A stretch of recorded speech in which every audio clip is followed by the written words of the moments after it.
सबसे पहले बात कोरोना पर सरकार के एक्शन की। प्रदेश में कोरोना को लेकर सरकार लगातार बैठक कर रही है। आज एक बार फिर मुख्यमंत्री अशोक गहलोत ने कोरोना संकट पर समीक्षा बैठक की। वीडियो कॉन्फ्रेंसिंग के जरिए आयोजित इस बैठक में कोर ग्रुप और वरिष्ठ अधिकारियों की बैठक हुई। समीक्षा बैठक में क्वारंटीन सेंटरों में सुविधाओं, जांच सुविधाओं और क्वारंटीन मैनेजमेंट का रिव्यू किया गया। सीएम ने गाँव स्तर तक क्वारंटीन सेंटर्स की नियमित मॉनिटरिंग के निर्देश दिए हैं और लॉकडाउन की प्रभावी पालना सुनिश्चित करने के निर्देश दिए।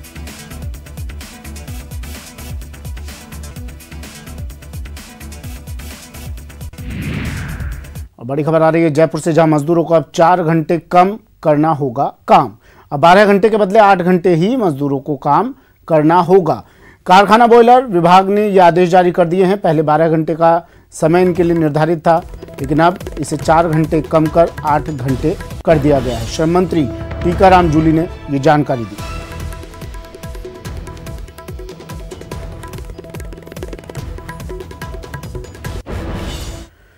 टिड्डी टेरर से जूझ रहे कृषि विभाग को नए अधिकारियों की फौज मिल गई है। कृषि आयुक्तालय ने 245 सहायक कृषि अधिकारियों की नियुक्ति आदेश आज जारी कर दिए हैं। टिड्डी प्रकोप के चलते इन अधिकारियों को तत्काल प्रभाव से अपनी उपस्थिति देने के लिए कहा गया है।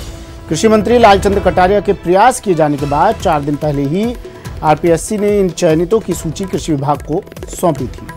गौरतलब है कि कृषि विभाग में सहायक कृषि अधिकारियों के ज्यादातर पद खाली पड़े हैं। अब नए अधिकारियों को टिड्डी नियंत्रण में लगाया जा सकेगा। इन सहायक कृषि अधिकारियों को तत्काल उस संयुक्त निदेशक कृषि विस्तार कार्यालय में उपस्थिति देने के लिए कहा गया है, जहां इनके दस्तावेज सत्यापन हुए थे। विभाग को अब उन 1896 कृषि पर्यवेक्षकों की नियुक्ति का भी इंतजार है, जिनके चयन की प्रक्रिया 9 महीने पहले ही पूरी हो चुकी है।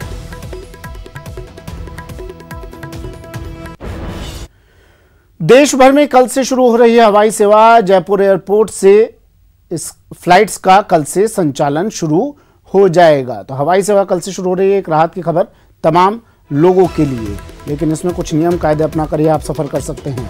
सोशल डिस्टेंसिंग सबसे पहला नियम आपके लिए जरूरी होगा। दिल्ली के लिए कुल 3 फ्लाइट संचालित होगी।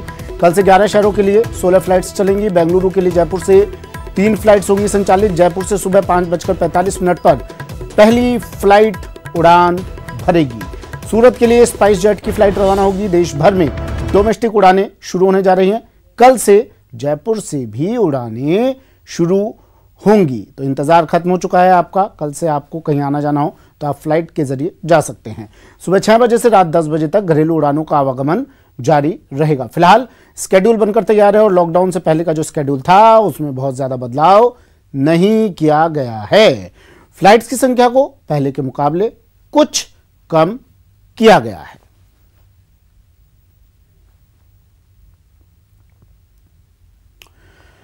और चलिए अब बढ़ते हैं अगली खबर की ओर। बात दिवंगत सीआई की, विष्णुदत्त विश्नोई का।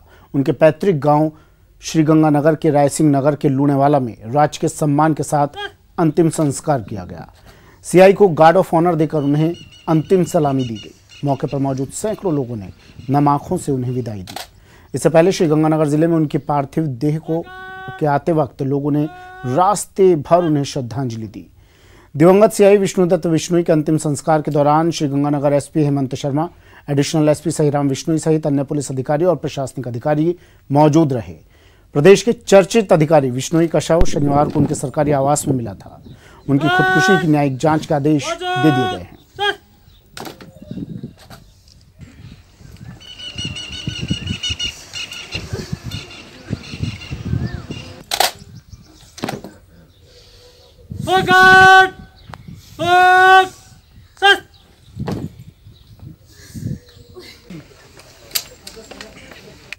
सीआई विष्णुदत्त विश्नोई मौत मामले का रहस्य गहराता जा रहा है। विधानसभा में उपनेता प्रतिपक्ष राजेंद्र राठौर ने अपने चूरू आवास पर प्रेस वार्ता कर पूरे प्रकरण पर सवाल खड़ा किया और मामले की जल्द से जल्द जांच पूरी करने की मांग की।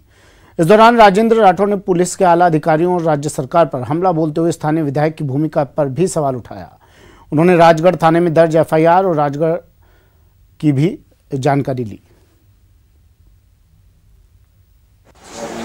जिस प्रकार का रवैया पुलिस का रहा, उच्च अधिकारियों का रहा, दुर्भाग्यपूर्ण रहा। हमें लगा नहीं कहीं कि पुलिस के अधिकारियों को ये लगे कि उनके परिवार का कोई आदमी गया है। एक पक्ष दो पक्ष नहीं, पर फिर भी क्योंकि सीआईडी सीबी के पुलिस अधीक्षक जांच करेंगे। हम उम्मीद करते हैं अगर इसमें न्याय नहीं मिला परिवार के जो लोग अगर वो सवाल खड़ा करेंगे तो हम इस लड़ाई को और लड़ेंगे। स्थानीय विधायक पर आरोप कोई राजनीति से प्रेरित होकर आरोप नहीं लगा रहे हैं। जो रिकॉर्ड पर बातें हैं, जो तथ्यों पर बातें हैं, जो आज चीख चीख कर बातें बोल रही, हमने तो उन्हीं बातों को कहा है। अगर आरोप सत्य नहीं है तो जांच में सारी बात सामने आ जाएगी। प्रदेश के अलग अलग शहरों में बदमाशों के खिलाफ कार्रवाई करते हुए पुलिस ने कई बदमाशों को गिरफ्तार किया। अलवर एमएलए धमकी मामले में पुलिस ने 2 आरोपियों को अरेस्ट किया है। झालावाड़ में पुलिस ने देसी शराब के तस्करों के खिलाफ कार्रवाई की और 3 तस्करों को गिरफ्तार किया। तीसरी तस्वीर झुंझुनू की है। यहां स्पेशल टीम को बड़ी सफलता मिली है। टीम ने 5000 का इनामी वांटेड धोलिया को गिरफ्तार किया है। वहीं चौथी तस्वीर बीकानेर के नोखा की है। यहां 2 पिस्टल और जिंदा कारतूस के साथ बदमाश को गिरफ्तार किया गया है। अलवर के मुंडावर से बीजेपी विधायक मंजीत चौधरी से रंगदारी मांगने और जान से मारने की धमकी देने के मामले में पुलिस को बड़ी सफलता हाथ लगी है। जिले की निमराना थाना पुलिस ने रंगदारी मांगने और धमकी देने वाले 2 अभियुक्तों को गिरफ्तार किया है।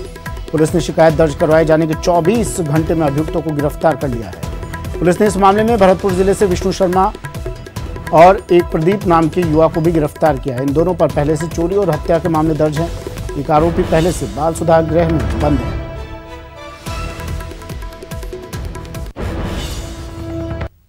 जो बात सामने आई है इसमें एक नीमराना का ही मूल निवासी बाल अपचारी है जिसने युवा टाइगर के नाम से अपनी फेसबुक पे अपनी आईडी बना रखी है। इसके द्वारा सारी प्लानिंग की गई, जिसमें इस प्लानिंग में इसके खुद के द्वारा फ़ोन किया गया और एक विष्णु पंडित है जो मूल रूप से भरतपुर का निवासी और वर्तमान में शास्त्री नगर जयपुर में रहना है, इसके द्वारा फ़ोन किए गए। इसमें वारदात में अभी जो गिरफ्तारी की गई है उसमें एक विष्णु पंडित को गिरफ्तार किया गया है। इसके खिलाफ 21 मुकदमे दर्ज है और साथ ही प्रदीप छिपा जो कि सांगानेर में रहता है और इसका विष्णु के गांव का ही निवासी भरतपुर का, इसको नोखा थानाधिकारी अरुण सिंह शेखावत ने रविवार को मुकाम गांव में ही बड़ी कार्रवाई करते हुए 2 अवैध पिस्टल, 1,20,000 नकदी और 14 कारतूस के साथ एक बदमाश को गिरफ्तार करने में बड़ी सफलता प्राप्त की है। सीआई अरविंद सिंह शेखावत ने जानकारी देते हुए बताया कि मुकाम गांव के पास स्कॉर्पियो गाड़ी में कुछ संदिग्ध लोग आए हुए हैं, जिसके बाद पुलिस ने घेराबंदी की। इस दौरान एक युवक पकड़ में आ गया। आरोपी युवक ओसिया थाना क्षेत्र के सीरमंडी गांव का निवासी अशोक बिश्नोई है। बदमाश के पास से 2 अवैध पिस्टल, 14 कारतूस और 1,20,000 नकदी बरामद की गई। वहीं बाकी बदमाश गाड़ी सहित भागने में कामयाब रहे। आज पुलिस को सूचना मिली थी कि मुकाम में कुछ संदिग्ध व्यक्ति रुके हुए हैं जिनकी तलाशी या तस्दीक करने के लिए पुलिस जाब्ता भेजा गया। तो वहाँ पुलिस को देखकर 4-5 जो व्यक्ति थे गाड़ियों में बैठकर भागने लगे।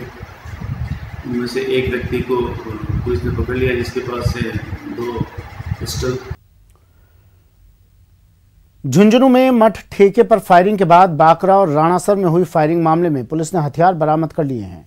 पुलिस के मुताबिक फायरिंग कुल 5 हथियारों का प्रयोग हुआ था, जिसमें से 2 पहले ही पुलिस ने बरामद कर लिए थे और बाकी रविवार को बरामद किए गए। अब बदमाश मनदीप उर्फ मदिया का राइट हैंड सुमेर कड़वाल के पास से एक और इसके साथ ही रविंद्र कटेवा के पास से एक हथियार बरामद किया गया है।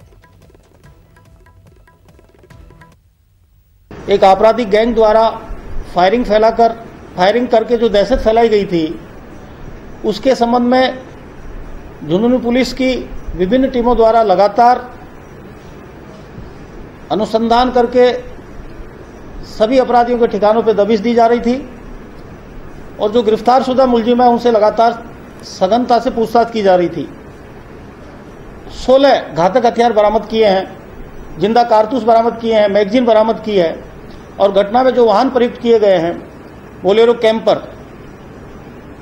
वो 2 वाहन भी बरामद किए जा चुके हैं।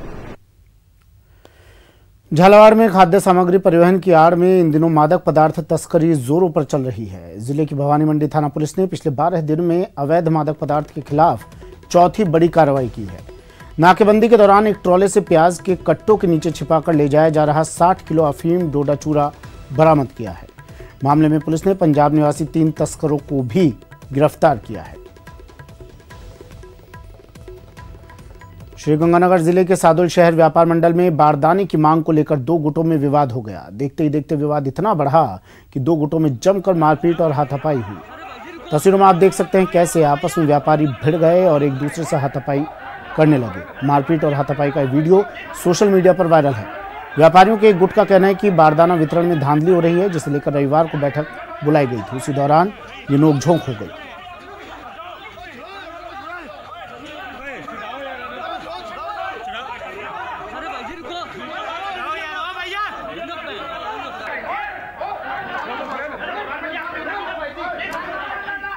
श्रीगंगानगर की तस्वीरें हैं जहां बारदाने को लेकर मारपीट हुई। व्यापारी आपस में ही भिड़ गए। आपसी विवाद में मामूली झड़प ने बाद में लात घूंसे चलने लगे। एक दूसरे के साथ व्यापारी मारपीट करने लगे। तस्वीरें श्रीगंगानगर से।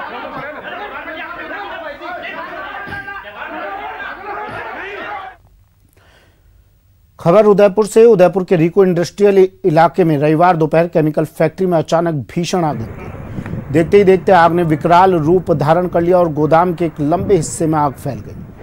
सूचना पर एक के बाद एक कई दमकल की गाड़ियां मौके पर पहुंची और 1.5 घंटे तक चक्कर लगाकर आग को काबू किया।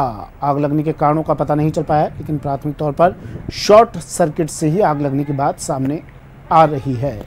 तस्वीरों में आप देख सकते हैं फैक्ट्री के अंदर लगी हुई आग और आग की लपटें ऊंचाई तक उठ रही हैं। आग की भयावहता, चारों तरफ धुआं फैला हुआ है। इस आग में लाखों का सामान जलकर खाक हो गया।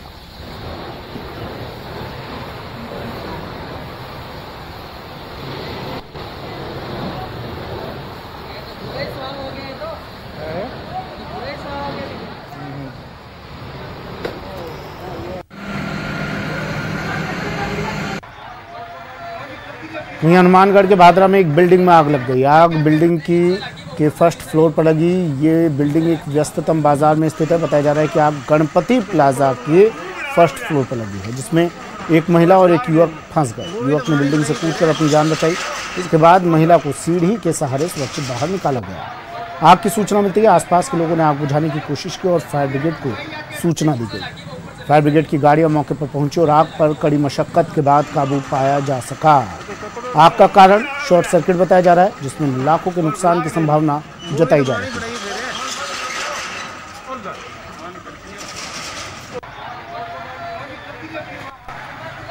ब्रेक के बाद स्वागत है आपका। बढ़ते हैं अगली खबर की ओर। मरुधरा का रेगिस्तान तपना शुरू हो गया है और प्रदेश के अधिकांश जिलों में भीषण गर्मी पड़ रही है। चूरू में तापमान 47 डिग्री के पार जा चुका है। दिन में लू के थपेड़ों ने आमजन को बेहाल कर दिया है और रात का तापमान भी बढ़ने के कारण लोगों को रात में भी राहत नहीं मिल पा रही। चूरू, करौली और उदयपुर की तस्वीरें। भीषण गर्मी, मरुधरा में पारा 47 के पार। सबसे पहले बात चूरू की। चूरू में रविवार को सूरज के तेवर तीखे रहे और आसमान से आग बरसती रही। जिले में पारा 47 डिग्री के पार जा चुका है। एक सप्ताह से लगातार ऊपर चढ़ते पारे और आसमान से बरसती आग ने सामान्य जनजीवन को अस्त व्यस्त कर दिया है। तेज धूप और तन को झुलसाने वाली गर्म हवाओं के थपेड़ों के कारण लोग मजबूरीवश ही घर से बाहर निकले। दिन भर तपते सूरज और गर्म हवाओं के चलते बाजारों में भी सन्नाटा पसरा रहा। मौसम विभाग ने रविवार को चूरू का पारा 47.4 डिग्री दर्ज किया। मौसम विभाग ने हाड़ौती अंचल में रेड अलर्ट जारी किया है। विभाग ने आज से 26 मई तक कोटा संभाग में भीषण हीट वेव की चेतावनी भी दी। आज भी संपूर्ण कोटा संभाग लू की चपेट में रहा। देर शाम तक गर्म हवाएं क्षेत्रवासियों को झुलसाती रही। कोटा संभाग मुख्यालय पर आज अधिकतम तापमान 45.9 डिग्री दर्ज किया गया। ऐसे में कोटा के मौसम का जायजा लिया संवाददाता अर्जुन अरविंद ने। हाड़ौती में भीषण गर्मी का प्रकोप जारी है। लगातार गर्मी बढ़ती जा रही है। मौसम विभाग ने आज हाड़ौती वासियों को हीट वेव की चेतावनी दी है। 25 व 26 मई को संपूर्ण हाड़ौती भीषण लू की चपेट में रहेगा और अधिकतम तापमान के पारे में 2 से 3 डिग्री की बढ़ोतरी की संभावना भी जताई है। आज भी कोटा में 45.9 डिग्री अधिकतम तापमान रहा और रात का जो तापमान न्यूनतम तापमान है वो 30 डिग्री के ऊपर बना हुआ है। शाम के 6 बजे का वक्त हो रहा है और अभी भी लू जो है, गर्म हवाएं हैं, वो कोटा शहर में जारी है और लगातार भीषण गर्मी होने से जनजीवन काफ़ी ज़्यादा प्रभावित हो रहा है। खुले आसमान के नीचे काम करने वाले मज़दूरों की हालत ख़राब हो रही है। ऐसे में संपूर्ण हड़ौती वासियों को संभल कर रहना होगा इन आने वाले 2 दिनों के लिए, क्योंकि आज का दिन गुजर चुका है और 25 मई से नौ तपा शुरू हो जाएगा जो 8 जून तक चलेगा।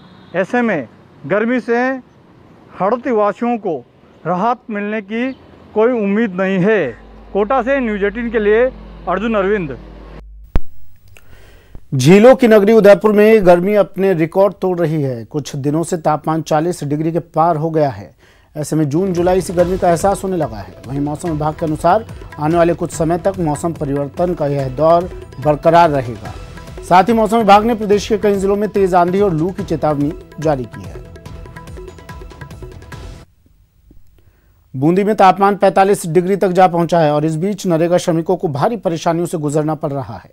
तेज धूप में समय में बदलाव नहीं होने और मेडिकल किट की व्यवस्थाओं के अभाव में इन श्रमिकों को काम करना पड़ रहा है। साथ ही उन्हें 220 रुपए की बजाय 170 रुपए मजदूरी दिए जाने से उनके लिए अपने परिवार का गुजर बसर मुश्किल हो रहा है। सीईओ जिला परिषद मुरलीधर प्रतिहार ने जल्द ही समाधान का आश्वासन भी दिया है। 5 किलोमीटर से आ रहे हैं, गर्मी में भी जाएंगे, बहुत परेशान हो जाएंगे और रोजगार भी बहुत कम मिल रहा है इसमें। अब 220 की बोलते हैं, अभी 170 की दे रहे हैं रेट, तो 200 तो हमारे को होना चाहिए। इस तरह भी दवाई की व्यवस्था होना चाहिए और चाय की व्यवस्था होनी चाहिए। कुछ तो चाह पर कम मिल रहा है ना, कुछ कहाँ चाह 220 रुपया रेट जो तो 170 रुपया है माँ का तो मजदूरी बढ़नी चाहिए। हाँ 200 तो हो ना, 20 रुपया न हो तो भी 200। लोकसभा स्पीकर ओम बिरला की पहल पर उनके संसदीय क्षेत्र में जरूरतमंदों को राशन सामग्री वितरित की जा रही है। स्पीकर ओम बिरला ने अब घर घर मास्क बांटो अभियान का भी आगाज किया। वहीं मेडिकल टीम लोगों की थर्मल टेस्टिंग भी कर रही है। कोटा में लगातार हो रहे पॉजिटिव रोगियों के इजाफे के बीच लगातार स्वयंसेवी संस्थाओं के साथ साथ जनप्रतिनिधियों की ओर से भी अभियान चलाए जा रहे हैं। जरूरतमंदों तक जरूरी सामान पहुंचाया जा रहा है। उसी कड़ी में लोकसभा स्पीकर ओम बिरला की ओर से अब घर घर मास्क बांटने का अभियान शुरू किया गया है। 2 लाख से ज़्यादा मास्क पूरे शहर भर में बांटे जाएंगे। उसके लिए टीमें लगातार जो है इलाकों में घूम रही है। ये दादाबाड़ी इलाका है और यहाँ पर ये जो तमाम लोग हैं जो ये घर घर पहुँच रहे हैं, लोगों का जो है थर्मल टेस्ट भी कर रहे हैं। इसके अलावा मास्क भी जो है वो वितरित किए जा रहे हैं ताकि सभी को इस खतरनाक बीमारी से बचाया जा सके, मास्क से कोई अछूता ना रहे। इसके लिए एक विशेष अभियान चलाया गया है लोकसभा स्पीकर ओम बिरला द्वारा और ये टीम जो है पूरे इलाकों में घूम रही है। इस तरह की और भी टीमें बनाई गई है जो अलग अलग क्षेत्रों में जा रही हैं और वहाँ पर लोगों को मास्क वितरित कर रही है। मैं बात करने की कोशिश करता हूँ टीम के सदस्यों से। जी, किस तरह का अभियान चलाया गया है ये लगातार, क्योंकि लोकसभा स्पीकर की तरफ से ज़रूरतमंदों को राशन के किट भी दिए गए, अब मास्क का अभियान चलाया गया। माननीय लोकसभा अध्यक्ष ओम जी बिरला के आह्वान पर कोटा शहर के तमाम वार्डों में मास्क, सैनिटाइजर और उनको वितरित किया जा रहा है और उनकी स्क्रीनिंग भी की जा रही है। उस स्क्रीनिंग में यदि तापमान अधिक आता है तो उसमें इंदराज करते हैं हम रजिस्टर में और फिर ये जो आगे की कार्रवाई के लिए भेजते हैं। ये अभियान लगातार प्रत्येक घर तक, हर वार्ड के प्रत्येक घर तक पहुंचने का ये कार्यक्रम है। हर व्यक्ति बिना मास्क के नहीं रहे, हर व्यक्ति बिना सैनिटाइज के नहीं रहे, ऐसा हमारा भारतीय जनता पार्टी माननीय ओम जी बिरला का प्रयास है, उसको हम पूरा करने जा रहे हैं। कैमरा पर्सन मुकेश शाकेवाल के साथ शाकिर अली, न्यूज़ 18 कोटा। लॉकडाउन के दौरान महिलाओं की मदद के लिए एक एनजीओ सामने आया। पीरियड पीड़ा नहीं प्रकृति मुहिम के तहत एनजीओ के सदस्यों ने महिलाओं को सैनिटरी पैड वितरित किए। मुहिम के संचालक चेतना शर्मा ने बताया कि लॉकडाउन की वजह से राज्य में लगभग 75 लाख से ज़्यादा महिलाओं और बच्चियों तक सैनिटरी पैड की पहुंच मुश्किल हो गई थी, इसलिए उनका संगठन आगे आया है।